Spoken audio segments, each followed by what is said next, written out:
I want to welcome you to this month's webinar for the National Chimney Sweep Guild membership. As you grow and mature a business, there may come a day that you decide it's time to have someone else in a position of supervision. In other words, an operations manager, a general manager, and it could be anywhere within your midst. Or perhaps you're already there, and perhaps you have already progressed into this point. Well, one of the key considerations is when this becomes a desire, a dream, where we see this is part of the business moving forward, we got to make a decision. Who will this person be? And often what we see is we see people that will select the person that has the most seniority with the company. But here's the issue. Are they a true leader? And do you promote from within, or do you go and do a search on the outside for this leader? This is a very, very important decision. The right person on the leadership team can be a true value and help you move towards your dream. You don't want somebody that's just like you. You got to have somebody with an opposite personality. In other words, you need a true implementer, as is detailed in the book Traction by Gino Wickman. See, you're hopefully the visionary. And see, every business needs a visionary, and they need, as Mr. Wickman explains, an integrator, and what Jerry is often used as the implementer, something to take it forward. So read the E-Myth, read Traction, but make the right decisions for the person that you put into this position of supervision, the person that you're going to rely heavily on. So hang around. We'll start our discussion in just a minute, and we appreciate you tuning us in today. Have a great day. Hope everything's going wonderful for you. So, anyway, this is a very interesting subject. And so you'll know one of the things that the three of us do, in fact, we just did this morning, believe it or not, is we actually work with clients and conduct interviews with prospective people who are considered for leadership positions. We have done this with both interviewing outside people and also promoting people from within. So first of all, you got to understand that's got to be a really scary thing for an applicant to face the three of us and possibly more in an interview process. What are they going to go through? In fact, so you'll know, in order to keep it calmer and not to upset them, these two ladies never let me go first. They start, and then I have my questions, and a lot of it's based on what I've heard. So we have a process that we follow in these joint interviews that I think is very, very positive. But here's the question. Do you go inside and do you promote from within, or do you do a search of outside people? Now, I can remember with a lot of organizations such as police departments, fire departments, other such for years, the process was you worked up through the ranks. You started out as a policeman walking a beat, possibly, or whatever is in your area, and advanced into that. Maybe you went into a detective position, and eventually you worked through the ranks as an officer, and you worked all the way up to the chief. In fact, my dad was a policeman, and that was how he moved to being a lieutenant, was his experience in the police department, and that was natural. But today, usually you see these departments are now doing searches for outside. And I know of one organization that actually recently hired an executive director. And I just found out from talking to a person on that board that they conducted a search using a professional search group, a search company, to locate the right guy. And it seems like they have really located a super individual to fill this role. So to get this rolling and rocking today, Cheryl, let's go to you first. What is your thoughts on this process? What do we do? Do we look inside? Do we look outside? And what Brandy said, you can be a great tech. I want to clarify that. You can have great people on your team that when they're moved into a leadership position, be aware they can fail. But you can also have failure if you hire from outside. And we're going to go over that today, where the failure comes from often. So Cheryl, let's start with you. What's your thoughts on this topic? Well, especially in the industry that we deal the most with, and in a lot of the other blue collar industries, I think a lot of it is the knowledge that that person's going to come with or come without. Yes, they can be taught, but they would have no intricate knowledge of, and I'm just going to use the chimney service business because that's what we're familiar with at this point. So there's a huge learning curve if you hire from without, more so than if you're hiring for an office or a management over an office, because that's a little bit easier to do because you don't have the damage that can be done in a service company. So I believe it's different for different companies. I think you have to look at your company. Will people accept a stranger? Will they work with them? Or will they have a worse problem dealing with one of their co-employees? Okay, good enough. Randy, what's your thought process? I have mostly hired from in, and my rationale for that is I know the person, I know their strengths, I know their weaknesses. I trust them, and trust is a huge part of it for me. When I bring somebody in from the outside, they may have all the leadership skills, but I don't have the trust in them yet. However, promoting a CSR to an office manager or a technician to a director of operations, typically they've never coached another employee. It's hard to work with somebody where you've been at the same level and then now you're a superior to them. According to Forbes magazine, I read this stat, 70% of team level engagement is based upon the manager's ability to lead. So 70% is based on that manager's ability to lead. And these are skills that we have to teach.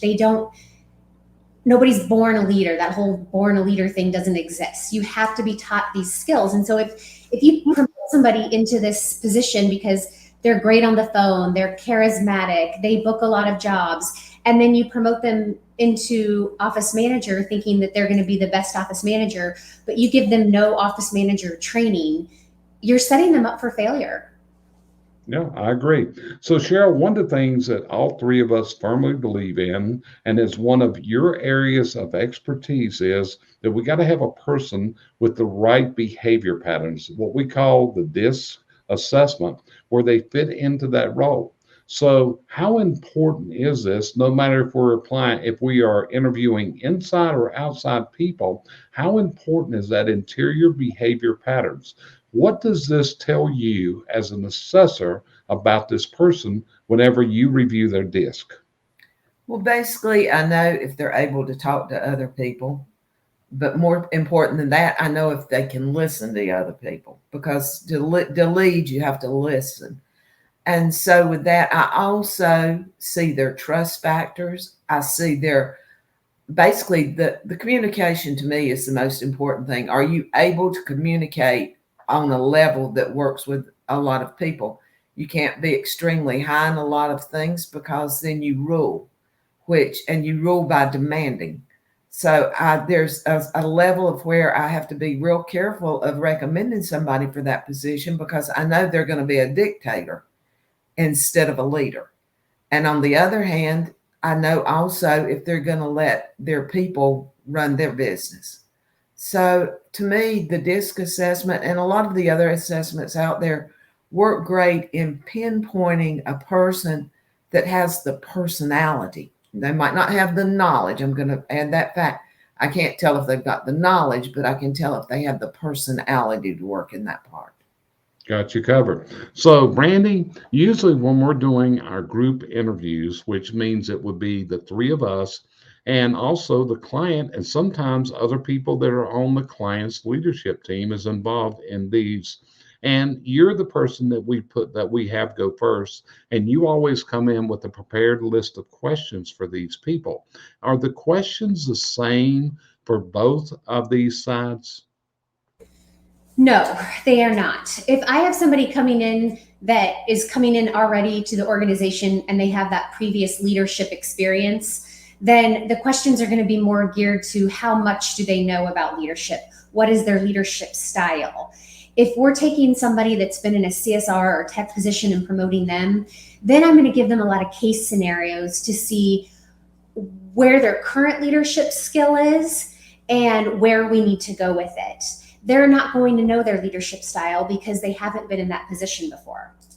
Okay. And Cheryl, you likewise have prepared questions. As a rule, you may be picking up some from Brandy's questions, which I do a lot of times is I'll hear things that will actually help cause me to put together a question geared for what I'm hearing from the questions that the two of you ask.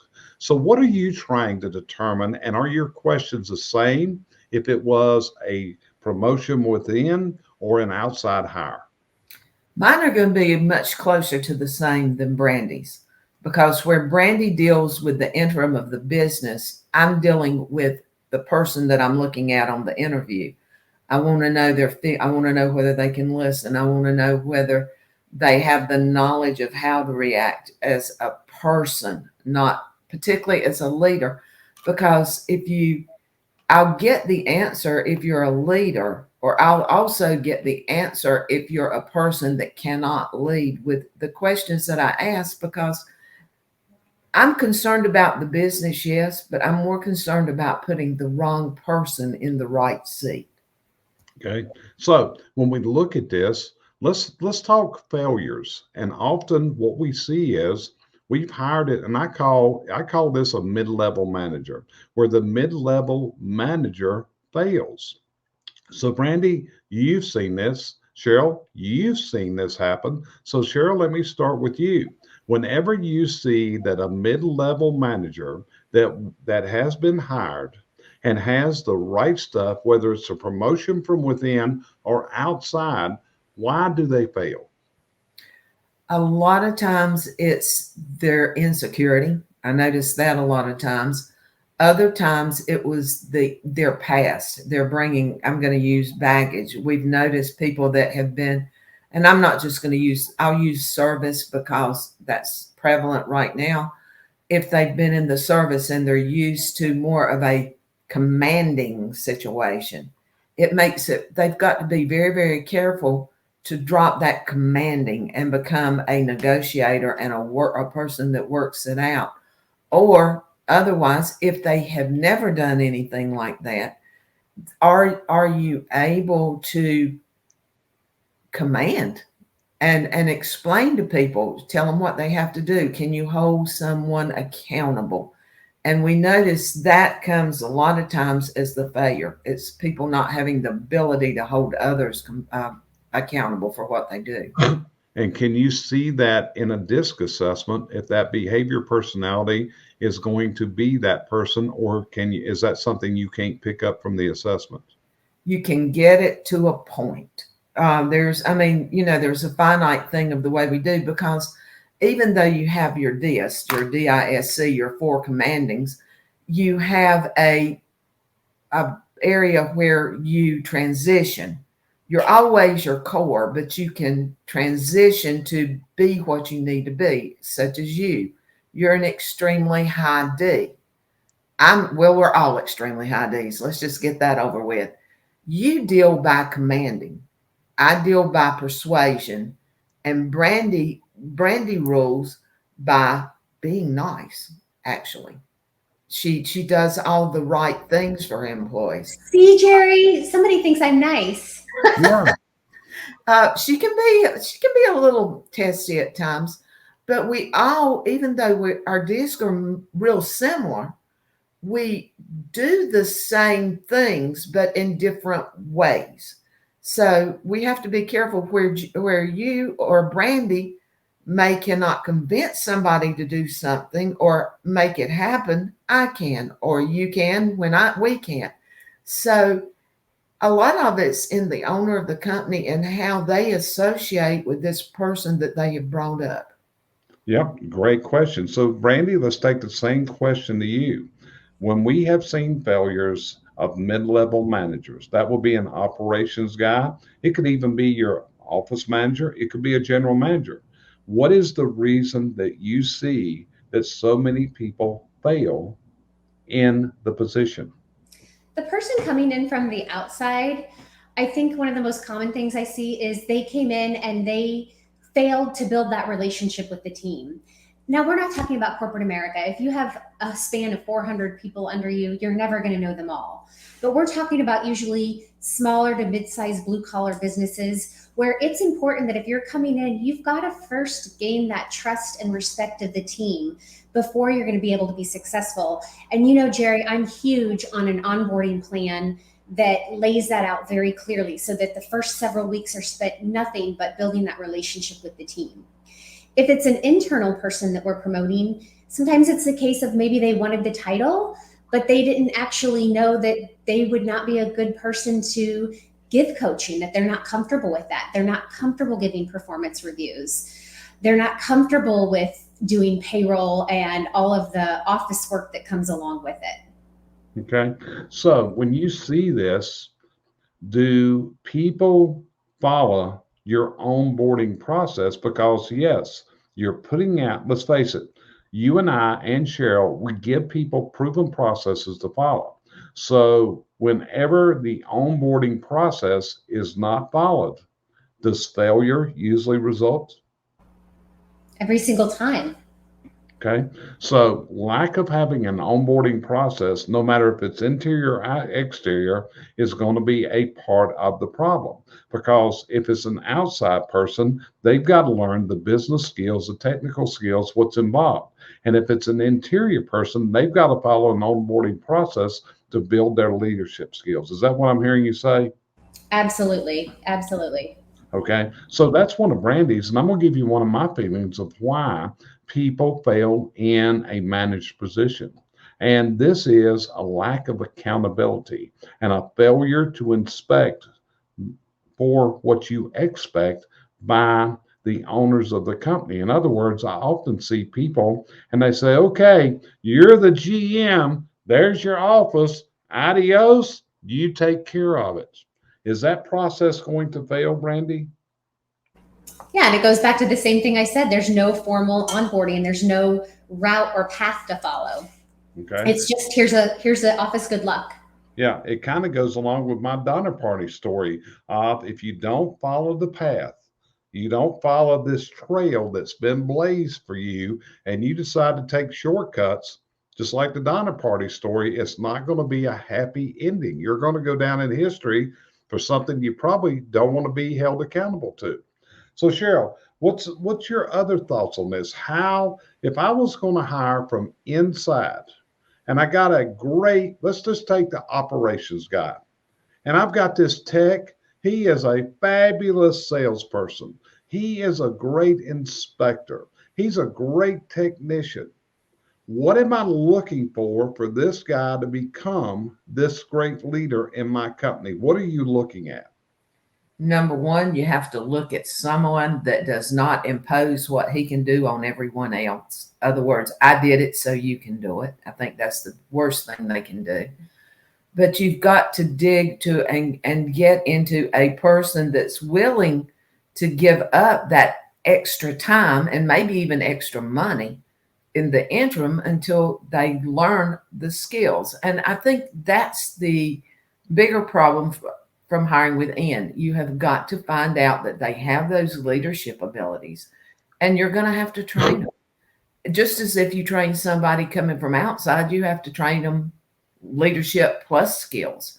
So the people from within a lot of times can help the people under them a lot more on the technical part, but can they help them with the personality part? Or are they too used to that peer on peer relationship? So we can sit here and banner this all day, but I don't think there's a real answer in any particular company unless you've got that perfect person within that has some of the leadership skills or they're willing to learn. Okay. And like I said, it's amazing because I have watched people that have moved through the ranks and they have become phenomenal leaders. Okay. I was really happy yesterday afternoon. One of my clients was promoted a person into this position. Now, this was a year of training and coaching to get him into this position. We saw the right stuff, but he was very willing and open to be coached and trained. So, Brandy, same question to you. We're doing an interview, and we did one. Like I said, we did these this morning. So this is a very fresh thing for us. So when we have an existing team member, what are you looking for in this person, man or woman, to be this exceptional leader? Number one, they have to already be respected by the other employees, because if they're not going to be successful in that position. There's no going back. So they have to already have the respect of their colleagues. Number two, I'm looking for somebody that in their current position, they're always coming up with new ideas or new ways of doing things. They're always, coming to me saying, hey, can we try this? Or, hey, I think it would work better that way. So somebody that's already has that initiative and that drive prior to being in that position. Okay. So, Brandy, let's turn this around, because in your past career, you were actually a young lady that was asked to move into a leadership position with the people that you worked with. And when you looked at this, what did you see as the challenge to Brandy to be successful in this leadership role? That is the hardest one to do, is when you are a peer of someone and then you become their superior, their manager, because this may be the same people that you've been at their house for parties, or you go to dinner with them after work, and now you're having to give them a performance improvement plan, or worst case scenario, fire them. And if that person on the other side isn't able to let go of that friendship part and see that, hey, this is the business side of it, it's just a recipe for disaster. And one of the things I look at is a person who's promoted from within. The people that you will be leading probably know every weakness that you have. Okay.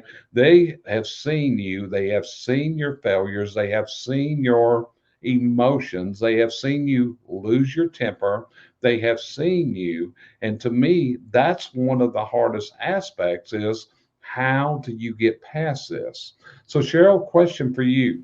What about the person? Do we look at the age? Let's say we have a great person who has come on in the company, or he's applying, and he's got every qualification. It's just going to be, it just looks like it's the perfect fit.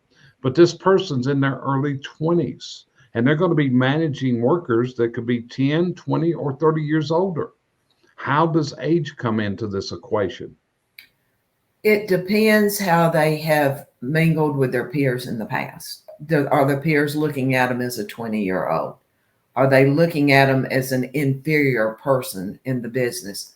Or does they see him as one that's there to help them when they need to be helped, to assist with what answers they need to find? Has he already become part of an operations manager? Has he stepped into that arena slightly on his own? Even though he's not, has he shown that he can do it? Now, if you take a 20-year-old that come on with just, I'm 20 and I'm smart and here we go, it's not going to work. But it's the same way with an older person. They have to have that respect before they go in. You do not gain it after you get there. You've got to have it before you enter.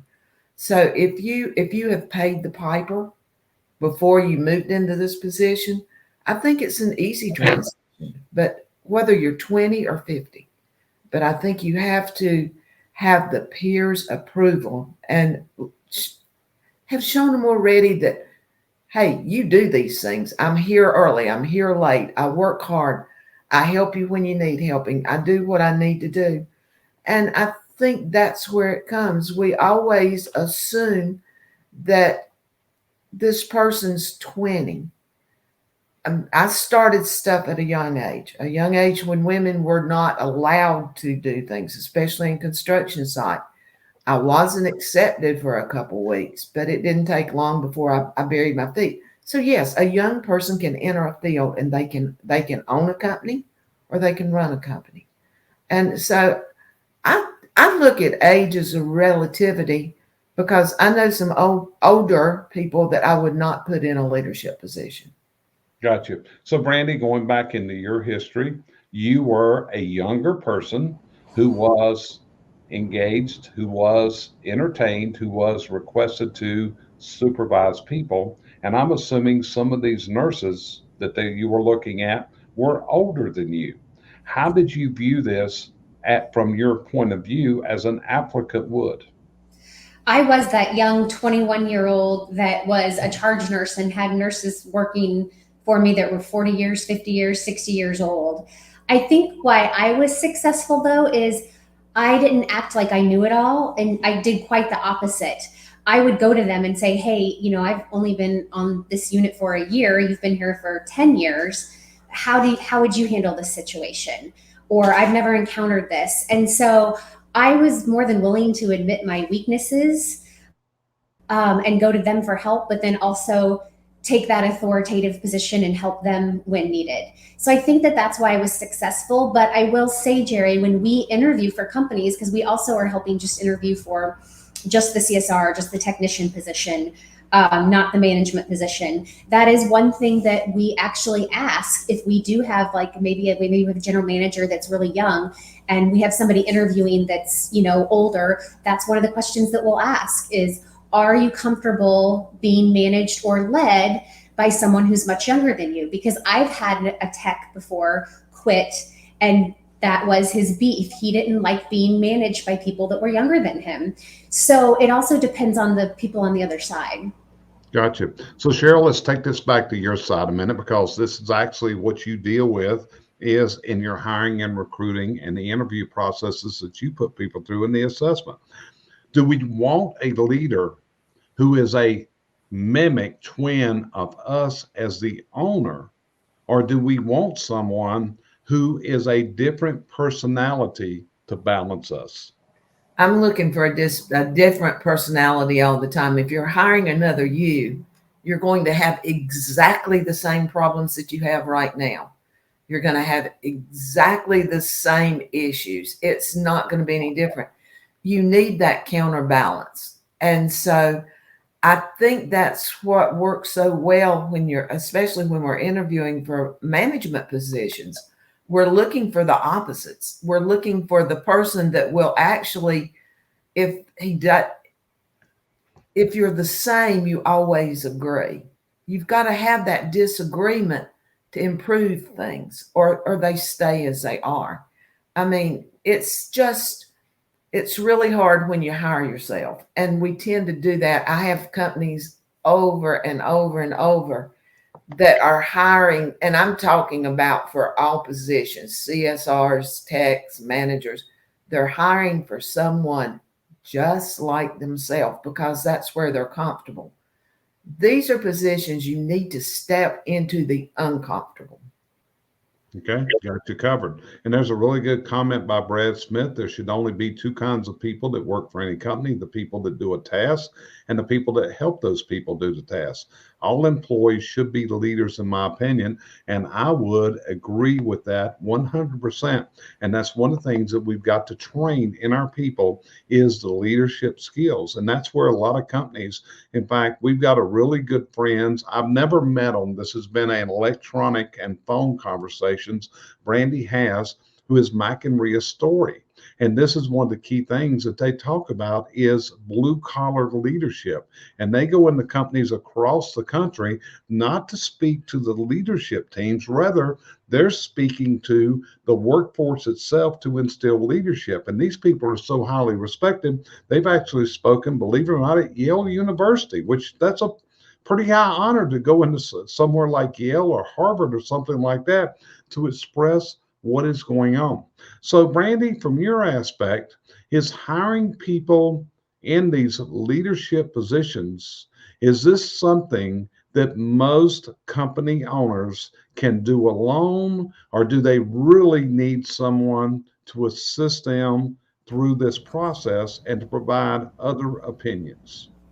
I think the assistance is helpful because the owner's going to come in with certain biases. So I think if you can bring in outside parties that don't have those biases, that have never worked with the candidates that are interviewing, so that you can get that very objective view, I think it can be very helpful. And I wanted to go back to, I believe it was Brad's comment, when I teach my CSR classes, that's one of the questions that I ask. I say, okay, who in this room is leaders? Raise your hand.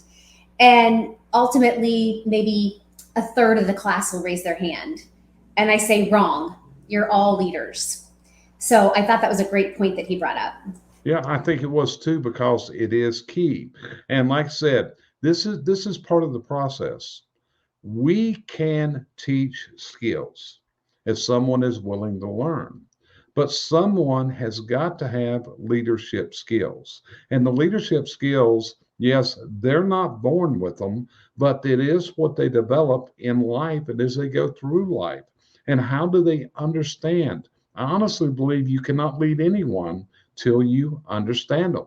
If we look at political candidates, what they've got to do is they have to understand to win the majority of the population, the majority of the voters. And as we look at that, that's exactly what wins or loses in political elections for leadership within our country. But again, it's a really involved process. And here's the whole thing. You may be a small company today. You may be a one-person company today. But if you have a plan to grow the company, then these positions are going to become available. And what you've got to do is you got to build your org chart. That's your organization, like our friend Al Levy teaches, where it shows how do you assemble to this. And this is where we've got to learn the processes. That's why really next week, I'm looking so forward to next week, because I'm going to an event next week called Vertical Track. And I've got the honor of being one of the speakers on this program, which is a really high honor for me. I'm really looking forward to this. But part of it is, and I've recommended to others to go to this, because you can see how the path has been cut. And then you've got a trail that you follow. So you've got to get into this, because hiring a bad leader that goes sour, Brandy, is that going to turn out well? No, and it's so demotivating for all of the staff, for the entire team. It is. And that's what happened. And Brad has placed another one. Some of the best leadership training I've ever had was taught by the janitor. Everyone in the place was a leader. And Brad, you're making some excellent comments today to this. So I want to thank you. So, Cheryl, what's your final thoughts on this for today? Well, a thought plus something that happened yesterday, I think that maybe people that are hiring can understand. I was looking at a 25, 26-year-old gentleman. I was interviewing him for a tech, but I saw so many leadership abilities in him. During the interview, I just asked if he had ever thought about working his way up the system to being a leader. He said, I've thought about it, but I never thought I could make that position. So it worked for me, because I saw him as a good tech going in, but I saw him, and I know this is one company that hires from within. So I saw a position where he could be an operations manager once he works his way up the ladder. But in closing, always look at your people, look at them as the leader they are, and see if they're capable of leading the people that are under them, even though they're their peers. Okay. So, Brandy, what about you? What will be your parting words for today?